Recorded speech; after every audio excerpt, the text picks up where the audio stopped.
Chris the High Peak Chaplain, and this is Echo. So this week, our weekly prayer theme is the word worship. Now, the word worship is what we call that moment when we come together to pray with God and to pray to God. So you might recall that you have class worships where you sing some songs and you read some bits from the Bible and you do some sort of activity. When we go to church and we have mass, that's a moment when we come together to worship. Any time that we come together to pray, even if it's at home and we just knelt by our bed with our hands together saying our nighttime prayers, that is a time of worship. A time when we come to interact with God. Now, Jed has got a really good story for worship on Story Keepers. So my advice is pause me here and shoot over to Story Keepers so you can have a listen to Jed tell the story of Moses and the burning bush. So pause me now.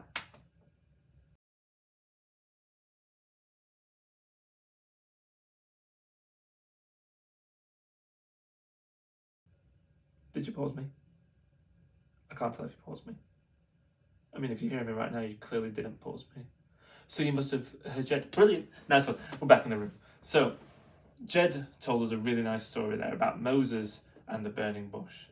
And this whole idea of Moses interacting with God, but God was in the form of this, literally, it's a bush that's on fire. I mean, I'm not gonna lie, I think God's a little bit dramatic.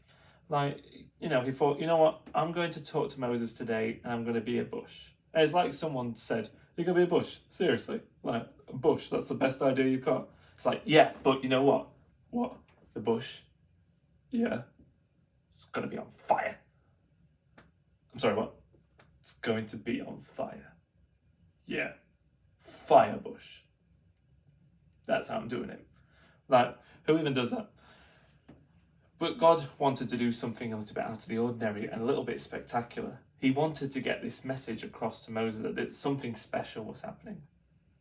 And do you remember what God said to Moses as he was walking towards the burning bush?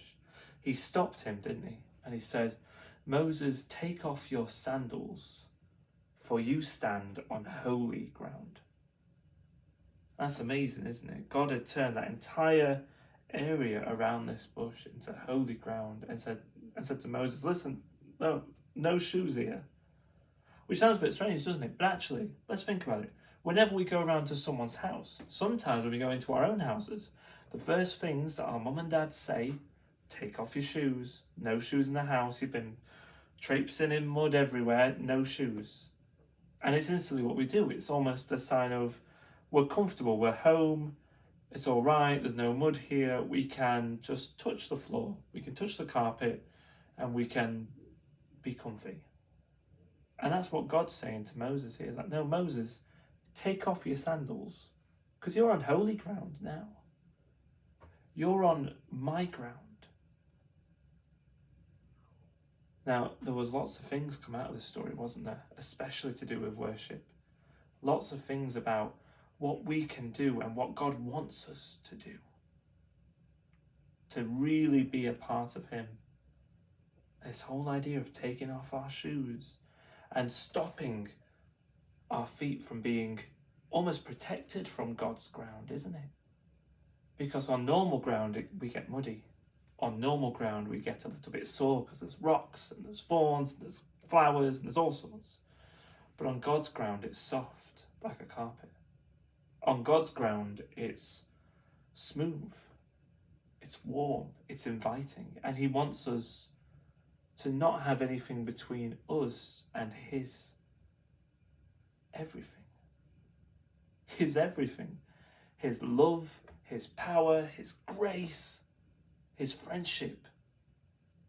When he says take off your sandals, he's not just saying take your shoes off, guys. He's saying, guys, leave all those distractions at home.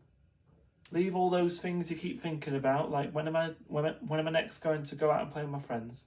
When am I next gonna, go and have a bath? When am I next going to get to go to McDonald's and have a chicken nugget? No, leave all that stuff. Leave all the distractions and just step in with me. So what we're going to do is we're going to have a look at that story again. Now, your teachers will have a sheet of paper with a burning bush on it.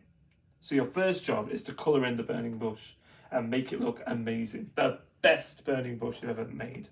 Like, so much fire, so much flame, so much brilliance. All right, make it look fantastic.